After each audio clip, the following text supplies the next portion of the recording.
Have they sent artillery down there yet? Well, I don't know that artillery is actually the right piece of equipment. If you do need something because artillery generally tends to be like area denial. So you'll shoot you'll shoot artillery rounds, and those will explode over an area meant to take out large groups of infantry. It would be more likely that they would have drones, AC-130s, and that kind of something that's more precise than artillery, because artillery takes out large areas. Yeah, like with this gunfire, if a foreign country is firing across our border at American citizens, that might go on for a little while until the artillery strikes begin, or until it's just like take the area out, level it. I mean, I can see this thing escalating really, really fast, and the rest of the world, people that don't like the United States, getting involved through the Mexican side, it becoming an all-out war on our border. 30 miles, 180 miles away from the border is just no man's land. Like, I would not want to be living near the border right now if this thing is looking like a war is about to open up on our southern border. We haven't had a border war since 1812, I think.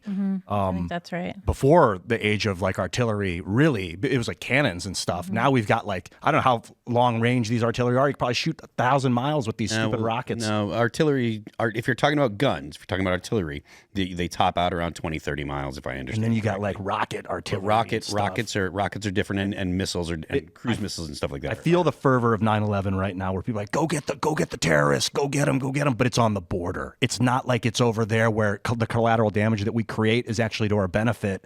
I don't know, man. I don't know that collateral damage was to our benefit. I feel like collateral damage is generally to our detriment, because nobody wants to see this might be the first war against terror that is actually beneficial domestically.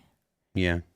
Because we would be preventing massive gangs from coming in and destroying, the U.S. population with fentanyl and other drugs, from bringing children across who really shouldn't be anywhere near this situation, from all of the rapes, all of this stuff, all of the extortion. And there's lots of reports too of people, once they get to the U.S., being forced to pay back the money that they gave, that the cartels spent to get them across the border. And that's how they're pressed into domestic servitude, which is a big problem that no one ever talks about. I mean, everyone talks about sex slavery and prostitution and forced prostitution, but there's a lot of domestic entrapment as well. I mean, there were a group of people in Queens. There were like deaf illegal immigrants working in a hotel room in Queens, and they were not allowed to leave. That was a few years ago. I remember that story.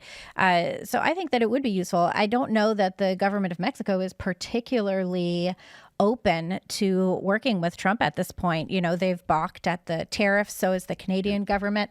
But I think that what we've seen with this whole situation with Colombia too, where, the president of Colombia refused to take back a plane of illegal immigrants. And he said, you're not treating these people with dignity. Well, what's not treating them with dignity is making it so that people don't feel comfortable to stay in Colombia, right? And the U.S. enacted a free trade agreement with Colombia under George W. Bush that reduced tariffs on the U.S., for exports to Colombia. And the U.S., I think there was like a 35% tariff on American goods going to Colombia. That got reduced. And part of the deal was to revitalize the Colombian economy so that people wanted to stay there. So what has Colombia done in the past 15 or so years? Have they done anything to help that situation? Have they done anything to make their citizens want to stay there and revitalize their own country? Just speaking as an American, I don't want to go to some other country and make that country better. I really just want my country to be better, and maybe like that's a little overly patriotic and simplistic, but that's what I'm interested in. And I feel like if I were from some other country, that's what I would want too. If I were Colombian, I'd be like, that's right. I'm Colombian. This is my nation. I want it to be awesome. Why would you not want that? And so the president of Colombia said, you're sending people back on military flights. That's so undignified. How could you do that? You have to treat our people with more dignity. He hasn't treated them with any dignity when they cross the border illegally and come into other countries and ditch their passports at the border or whatever else they do to try and claim that they're asylum seekers or whatever else. And so when Trump was just like, fine, you don't want to do it, that's a 25% tariff. Oh, you're going to talk back some more? Now that's 50%. Oh, you still won't accept your own people back to their home, to their country where they were born?